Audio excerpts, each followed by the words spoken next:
Quitting marijuana doesn't always work, especially when it comes to staying sober. And that is because more often than not, someone who is smoking daily or chronically is only doing so because they struggle with things emotionally, whether it's anxiety, depression, sleeplessness, or just some other kind of thing like anger. So, what goes on is when someone quits marijuana and goes back to being sober, they still encounter these things that are triggers, that are upsetting to their system on some level, whether it's consciously or mostly subconsciously. Now, if it is subconscious in nature, no matter what you do to get over the anxiety or the anger, really doesn't solve the issue at its core. Therefore, anger and anxiety and depression never really go away. They're something that you can manage or regulate, but it's not something that isn't a problem for you anymore. Plenty of people in this world don't have anxiety, they don't have depression, they don't have anger issues, nor ADHD or other things that are emotional in nature. And so why is that? Well, it's because they already have a inner state that allows them to navigate their life without those issues. Consciously, they may tell you that, oh, I just let things go or roll off my back, thinking on some level that they're not going to feed into those things. But really, beneath that statement, because their healthy reaction to things that are inherently difficult to go through in life tend to really stem from the fact that they're hardwired to be able to handle things. Subconsciously, they don't struggle to get through things that are normally anxiety inducing for a lot of people. They don't struggle with depression because it's just not something that's in their central nervous system. It's not how they're wired.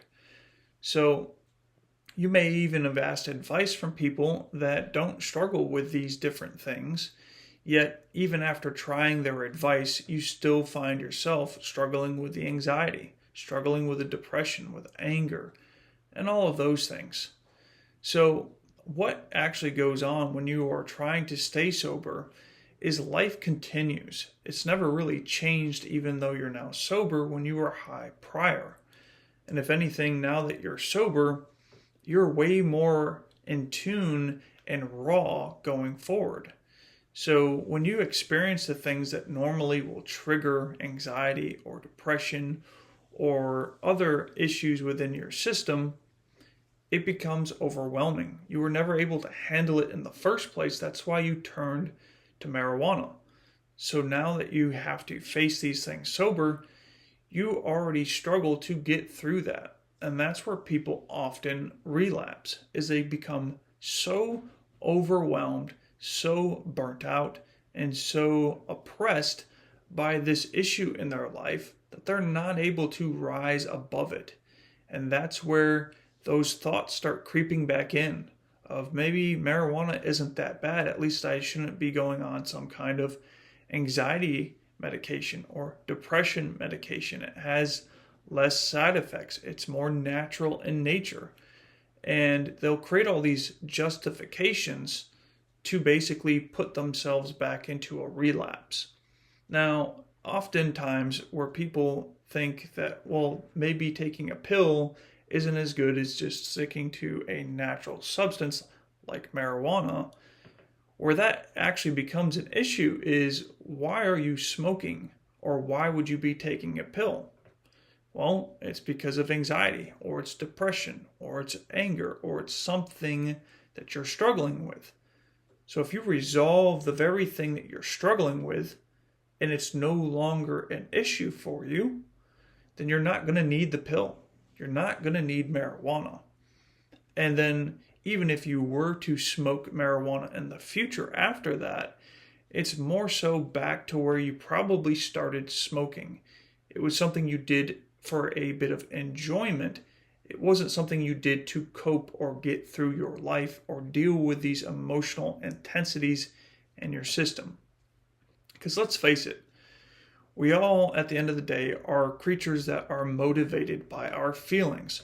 What we feel tends to have a massive impact on our overall perception and quality of life.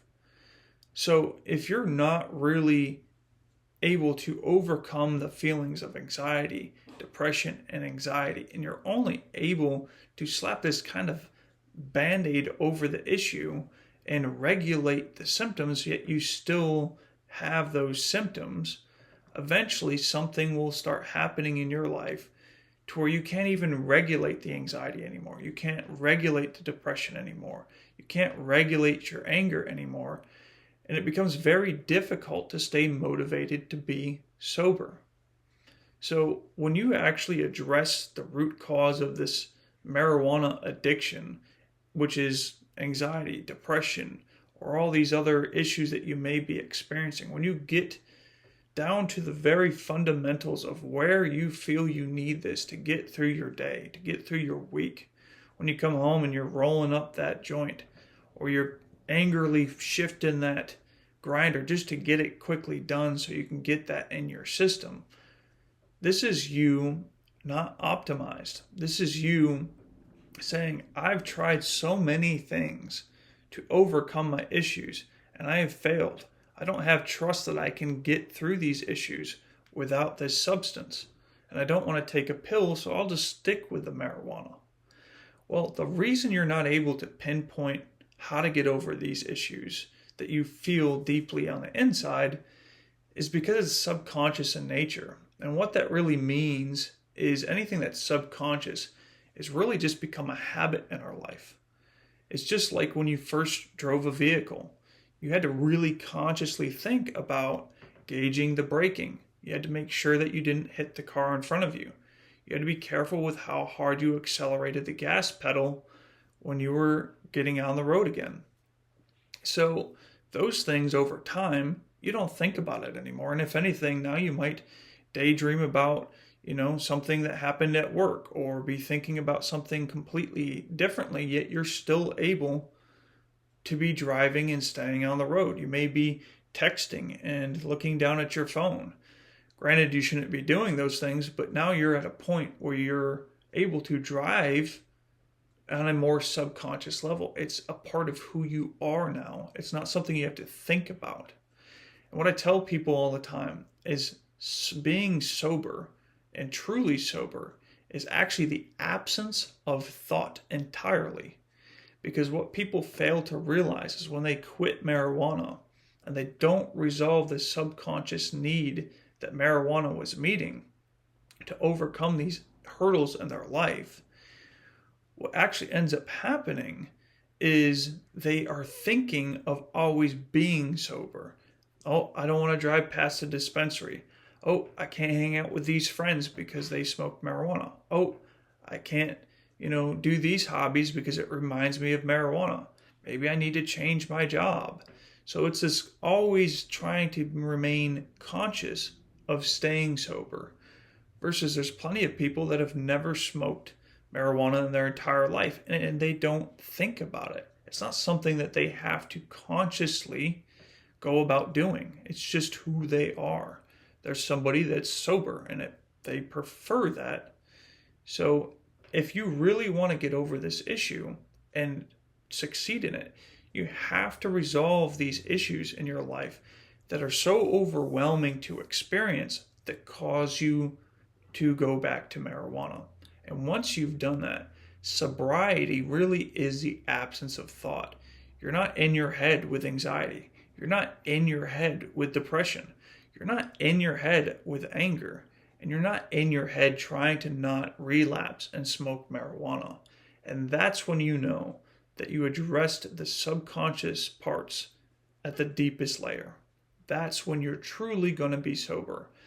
If you don't do that, you will relapse. You will have these internal battles consistently going forward, and you may be able to manage them to some degree, but they will always be there until you reach that subconscious issue and get to the root of it.